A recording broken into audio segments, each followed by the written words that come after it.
আসসালামু আলাইকুম, কেমন আছেন সবাই? আমি স্মৃতি, বাংলাদেশের প্রাণী শহর ঢাকা থেকে বলছি। দুনিয়ার কাছে যে যেখান থেকে আজকের আমার ভিডিওটি দেখছেন, আশা করছি আপনারা সবাই ভালো আছেন। আপনাদের সাথে ছোট্ট করে আমার মান্থলি বাজেট, আমি কোথায় কত টাকা খরচ করি সেটা আজকে শেয়ার করছি। আমরা প্রত্যেকটা নারী চাই আমাদের সংসারটা খুব ভালোভাবে চলুক, কোনো ধরনের দুঃখ কষ্ট যাতে আমাদের সংসারে না থাকে, আমরা সেভাবে চলতে চাই।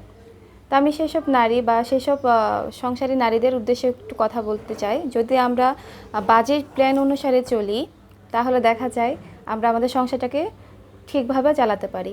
যদি কোনো নিয়ম ছাড়া যদি সংসার আমরা চালাতে যাই, তখন দেখা যায় কোথায় কত টাকা খরচ হচ্ছে তার কোনো হিসাব থাকে না। দিন শেষে পকেটে কোনো টাকাও থাকে না, আর সংসারটাও ঠিকমতো চলে না। দেখা যায় অন্য কোনো জায়গা থেকে হয়তো টাকাটা এনে তারপর আমাদের সংসারটা চালাতে হয়, অথবা আমাদের সবার মন কিন্তু খুব খারাপ থাকে। আর আমরা ভাবি যে আমরা যে বেতনটা পাচ্ছি বা যে টাকাটা আমাদের আসছে বা যে টাকাটা আমরা ইনকাম করছি, বা হাজব্যান্ডের পকেটের টাকা হোক বা স্যালারির টাকা হোক, যেটাই হোক না কেন, আমরা ভাবি হয়তো এই টাকা দিয়ে আমাদের সংসার চলবে না, আরও বেশি টাকা লাগবে। কিন্তু আমরা যদি বাজেট প্ল্যান অনুসারে চলি, দেখা যায় যেই টাকাটা দিয়ে আমরা যে টাকাটা আমাদের আছে আমরা পাচ্ছি, সেই টাকার মাধ্যমে খুব সুন্দরভাবে আমাদের সংসারটা চালাতে পারি। গত বছর আমি ঠিক এভাবে আমার সংসারটা চালিয়েছি। কিছু টাকা জমিয়েছিলাম, সেই জমানো টাকা দিয়ে নিজের জন্য কিছু কিনেছি। এটা গত বছর আমি টাকা জমিয়েছিলাম, তো টাকা জমিয়ে আমি সেখান থেকে আমার নিজের জন্য একটা চেইন করেছি, আপনাদের সাথে শেয়ার করছি। বর্তমানে গোল্ডের অনেক দাম, তো অল্প অল্প টাকা জমিয়ে আমি এই চেইনটা করেছি। তো আপনারাও চাইলে আপনারাও করতে পারেন। অবশ্যই এখানে আমি সবার উদ্দেশ্যে বলছি না, অনেকজন আছে যারা খুব ভালোভাবে তাদের সংসারটা চালায়, তাদের উদ্দেশ্যেও বলছি না। যারা হচ্ছে এখনও ঠিকমতো বুঝতে পারছেন না কীভাবে সংসারটা চালাবেন, ঠিক সেইভাবে যদি আপনারা আপনাদের সংসারটা চালান, হয়তো আপনাদের সংসারে একটু হলেও সমৃদ্ধি আসবে। আর আমি যে টিপসগুলো আপনাদেরকে আজকে শেয়ার করছি, এভাবে যদি ফলো করেন, হয়তো দেখা যাবে আপনাদের যে টাকাটা, সেই টাকার ভিতরে আপনারা আপনাদের সংসারটা খুব ভালোভাবে চালিয়ে নিতে পারেন। তো শুরু করছি আজকের ভিডিওটি শুরু করার আগে ছোট্ট করে একটা কথা বলে যাই। আমার যে স্যালারি বা আমার হাজব্যান্ড যে স্যালারিটা পায়, সেই স্যালারি দিয়ে আমি চেষ্টা করেছি আমার পুরো মাসের বাজার যেখানে যেখানে যত টাকা, সেটার একটা হিসাব দেওয়ার জন্য। তো আপনারা আপনাদের স্যালারি অনুসারে সেটা কোথায় কত টাকা দিবেন সেটার হিসাবটা আপনারা নিজেরাই করে নেবেন। তবে সব সময় তো দেখা যায় না যে আমার হাজব্যান্ডের স্যালারি এত, আপনাদেরও এত হবে। তো সেটা একটু বিবেচনা করে কোথায় কত টাকা খরচ করবেন তার একটা তালিকা আগেই তৈরি করে ফেলবেন। তো দেখতে পাচ্ছেন এখানে আমি একদম কয়েকটা স্টার দিয়ে রেখেছি। এই স্টারগুলো মানে হচ্ছে যে যে স্যালারিটা আসবে সেখান থেকে হচ্ছে আমার এগুলোতে আগে ফিল আপ করতে হবে। তার মধ্যে আমি ছোট্ট করে একটা কথা বলে দিই, এই যে ঘর ভাড়া, পানির বিল, তারপর হচ্ছে স্কুলের বেতন, এটা আমাকে দিতে হয় না, এটা আমার হাজব্যান্ড উনি নিজেই দিয়ে দেয়। তো এটা হচ্ছে সম্পূর্ণ আলাদা এই টাকার মধ্যে। আর যে জিনিসগুলো আছে এই সব কিছু কিন্তু আমাকে দিতে হয়। উনি আমাকে মাসের শুরুতে সব টাকা দিয়ে দেয়, আমি সেখান থেকে বুঝে আমার সংসারটা চালাই। পানির বিল, আমাকে প্রতিবারই পানির বিল দিতে হয় না, স্কুলের বেতন দিতে হয় না, আর ঘর ভাড়া দিতে হয় না। আমার হাজব্যান্ড এই টাকাটা উনি নিজেই দিয়ে দেয়। আর যাদের ঘর ভাড়া দিতে হয় না, নিজেদের ঘর আছে, পানির বিল দিতে হয় না, তো ওদের জন্য তো আরও প্লাস পয়েন্ট। আপনারা চাইলে এই টাকাটা অন্য কোনো কাজে বা যেভাবে খরচ করবেন সেভাবে একটা লিস্ট তৈরি করে রাখবেন। তো আমাকে এখানে গ্যাস বিল দিতে হয়, তো গ্যাস বিলের কত টাকা দিতে হয় সেটা লিখে রাখছি। এটা হচ্ছে 1000 টাকা গ্যাস বিল। কারেন্ট বিল দিতে হয়। তো এখানে বলে রাখি যে গ্যাস বিল, কারেন্ট বিল সবসময় কিন্তু আমার একই রকম না। দেখা গেল আমি যদি 1000 টাকা ভরি, আমার এর পরের মাসে আরও এক মাস গিয়ে আরও হয়তো 10 দিনের মতো যায়। তো ওই গ্যাস বিল আর কারেন্ট বিল মোটামুটি একটা অ্যামাউন্ট লিখে রেখেছি কত টাকা যায়। কারেন্ট বিল দেখা গেল আরও বেশি যায়, কোনো কোনো সময় যদি এসি চালাই তখন কিন্তু আরও বেশি বিল চলে আসে। আবার যদি এসি না চালায় তাহলে কিন্তু 1000 টাকার মধ্যেই হয়ে যায়। তো বুয়ার বিল, এটা তো ফিক্সড। আমার একটু কোমরের সমস্যা আছে, যার কারণে আমি ঘর মোছার জন্য বুয়া রেখেছি। তো বুয়ার এক কাজের জন্য আমার ওকে 1000 টাকা দিয়ে দিতে হয়। তারপর হচ্ছে ডিপিএস, আমি একটা ডিপিএস করেছি প্রতি মাসে, তো সেখানে আমার 2000 টাকা করে ডিপিএস টাকাটা দিয়ে দিতে হয়। এটা একদম আমার খরচ হবেই, যে টাকাটা আমি স্টার দিয়ে রেখেছি এটা আমার খরচ হবেই। তো শুকনো বাজার দেখা যায় আমাদের পরিবারের সদস্য সংখ্যা হচ্ছে 5 জন। তো 5 জনের জন্য যা যা লাগে আর কি, এখানে যে চাল, তেল, দুধ, চিনি, চা পাতা, হলুদ, জিরা সব কিছুর একটা লিস্ট আমি করে রেখেছি। তো এই সব কিছু কোনো কোনো সময় বেশিও লাগে, আবার কোনো কোনো সময় কম লাগে। তার জন্য আমার একটা বাজেট ধরে রাখতে হয়। যদি টাকা বাঁচলো সেটা তো আপনি অন্য জায়গায় রেখে দিতে পারেন, সমস্যা নেই। তো আমার প্রতি মাসে যতটুকু টাকা লাগে সেটা হচ্ছে 8,000 টাকা। তারপর ডিম, ডিম তো প্রতিটা ঘরে মোটামুটি কম বেশি লাগে। আমার 3 দিন পর পর মোটামুটি এক ডজন করে করে লাগে, আর যদি কিছু বানাই তাহলে তো আর বেশি লাগে। তো ডিমের জন্য আমি ধরে রেখেছি হচ্ছে 1,000 টাকা।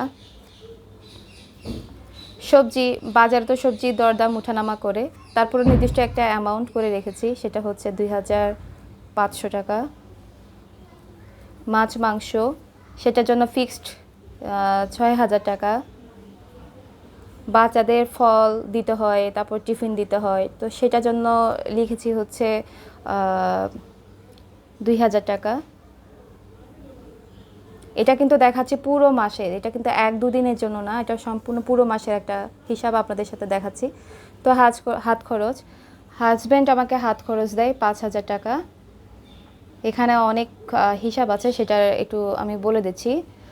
আর জমা রাখি আমি 2,000 টাকা, বাসায় 2,000 টাকা জমা রাখি, এটা আমি ব্যাংকে ফেলে দিই। তো এই টাকাটা সম্পূর্ণ আমি যেদিন স্যালারি পাই সেদিনই 2,000 টাকা নিয়ে আমি ব্যাংকে ফেলে দিই।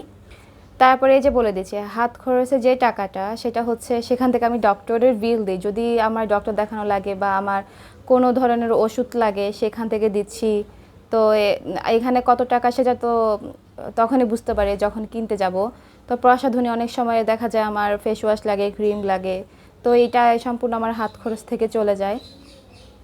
তো এটা আমি স্টার দিয়ে রাখছি। তারপর হচ্ছে জামা কাপড় কেনা লাগে, এই জিনিসটা হচ্ছে প্রতি মাসে তো আর করা লাগে না, যখন যেখানে লাগে তখন আমি এই 5,000 টাকা থেকে সেই জায়গায় ফিল আপ করি। যদি আমার জামা কাপড় কিনতে হয় সেই মাসে কিনি।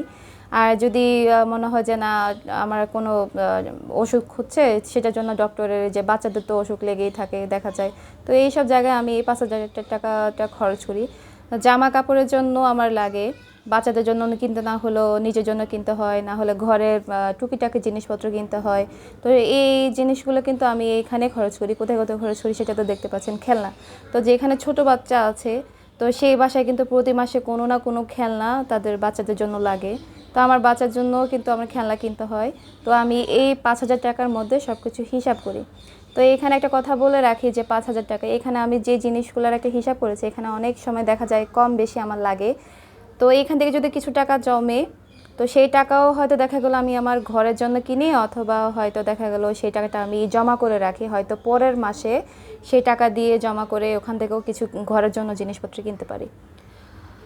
তো এই তো দেখতে পাচ্ছেন আমি টোটাল কত টাকা কোন কোন জায়গায় খরচ করি। এখানে যদি হয় 1,000, 2,000, 3,000, 4, 5, 5 8 11, 8 9 10 11 12 13 14 15 16 সব কিছু মিলায় মোটামুটি আমার ধরেন 27-28 হাজার টাকার মতো আসে।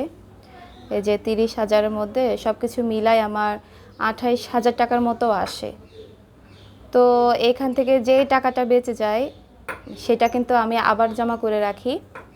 তো এই টাকাটা দিয়ে আমি দেখা যায় সেটা জমা করলে আমার যদি কোনো অন্যান্য কাজ পড়ে যায়, মানে দেখা গেল কি হাজব্যান্ডের জন্য টাকা লাগছে বা ঘরের জন্য টাকা লাগছে, সেখানে আমি এই টাকাটা খরচ করি। অথবা দেখা যায় যদি এই টাকাটা যদি বেঁচে যায়, সেই মাসে আমার খরচ হচ্ছে না, তখন আমি সম্পূর্ণ টাকা ব্যাংকে রেখে দিই। আর আর কিভাবে আমি জমাই তার ছোট্ট করে একটা ধারণা দিয়ে দেই। এই যে 2টো ব্যাগ রেখেছি, তো এই 2টো ব্যাগে আমার কোন ব্যাগে কি কি আছে সেটা বলেই। এটাতে হচ্ছে আমি পুরো মাসের আমার সংসারের যে টাকাটা খরচ হয় সেটা আমি রাখি, সেই টাকাটা রাখি।